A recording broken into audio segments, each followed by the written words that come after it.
Assalamualaikum warahmatullahi wabarakatuh. Kali ini saya akan memberikan materi yang kedua ya, tentang bagaimana membuat sebuah flowchart melalui smartphone ya.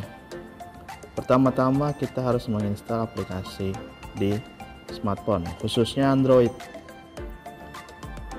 Kita ketik di search ya, flowchart. Nah, di sini kan banyak nih, ada flowchart maker ya dan maker free.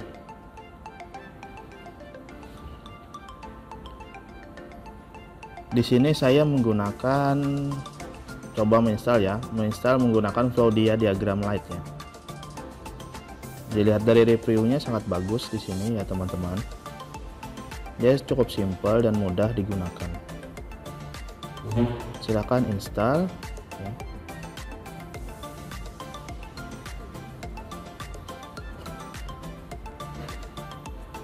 Mungkin sebelumnya ya, buat teman-teman mahasiswa ya, untuk membuat flowchart kita bisa membuat flowchart di mana saja ya, di laptop ya, dan juga smartphone. Di sini saya memperkenalkan menggunakan smartphone Android ya. Untuk iPhone ya atau iOS bisa diinstal melalui iStore ya. Bisa kalian search juga di sana, yaitu flowchart diagram.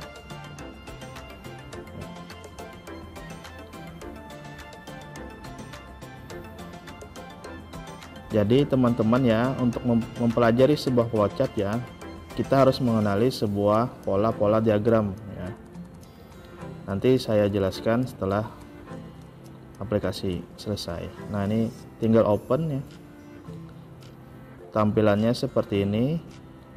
Kalau diminta app requires ya, oke saja. Kemudian di allow, kasih saja temporary file name-nya oke saja. Nah, di sini ada save ya, ini save ya. Nah, ini ada menu save. Di sini ada contoh diagram proses ya. Kemudian ada swim lens ya, sama vertical swim lane. Kemudian ada branch ya, branch itu control. Nah, dan input, output, dan terakhir itu file dan storage ya. Untuk dasarnya saja, untuk membuat flowchart kita harus menggunakan terminator ya, yaitu mengawali awal dan akhir itu menggunakan terminator. Sebagai contoh, saya akan membuat sebuah flowchart algoritma aritmetika ya. Kita bikin dua saja dulu ya. Ini cukup mudah, kasih nama ya, yang ada gambar pensil ini kasih nama, yaitu mulai, kemudian contreng, di bawahnya kasih nama juga, yaitu akhir, contreng. Kemudian kita masukkan input ya. Nah, input itu kita menggunakan data. Contoh seperti ini ya, kita kecilkan sedikit. Nah, di akhir pun kita masukkan input juga, yaitu data juga ya. Jadi nantinya berupa output.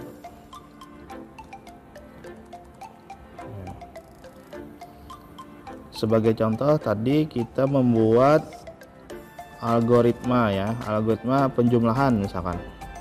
Jadi penjumlahan itu terdiri dari dua bilangan. Kita buat variabelnya yaitu 2 ya. Bisa seperti ini, variabel A ya, contoh sama dengan 1. Kemudian variabel B sama dengan 1 misalkan. Kemudian nanti kita bikin diagram prosesnya. Diagram prosesnya seperti ini ya. Baru kita masukkan penjumlahannya. Misalkan hasil ya. Hasil sama dengan A ditambah B.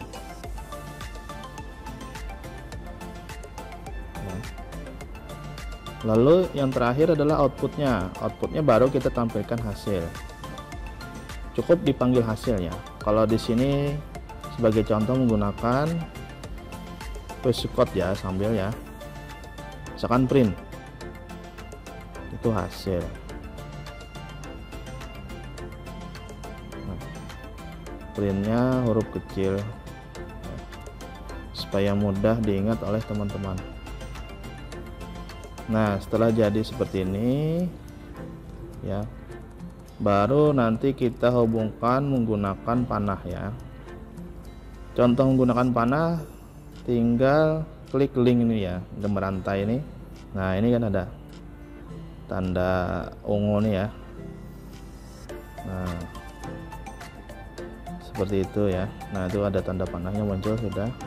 Kalau terlalu pendek kita turunkan saja mulai bawah sini ya, supaya terlihat panahnya. Kemudian di sini ya, di variabel kita bikin juga panahnya ya, taruh di sini, kita rapikan kembali.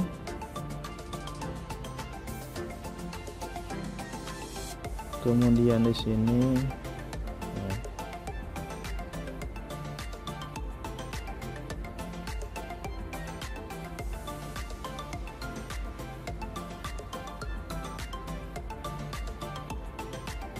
ya, di sini saya edit ya, bukan akhir tapi selesai, ada mulai ada selesai. Nah, ini adalah contoh flowchart sederhana ya, untuk penggunaan algoritma penjumlahan ya. Untuk menyimpannya kalian bisa save ya, klik save di sini, dia otomatis tersimpan. Kalau untuk membuka tinggal open ya. Nah, di sini ya, di sini tadi namanya temp ya, kalau di save as juga bisa ya.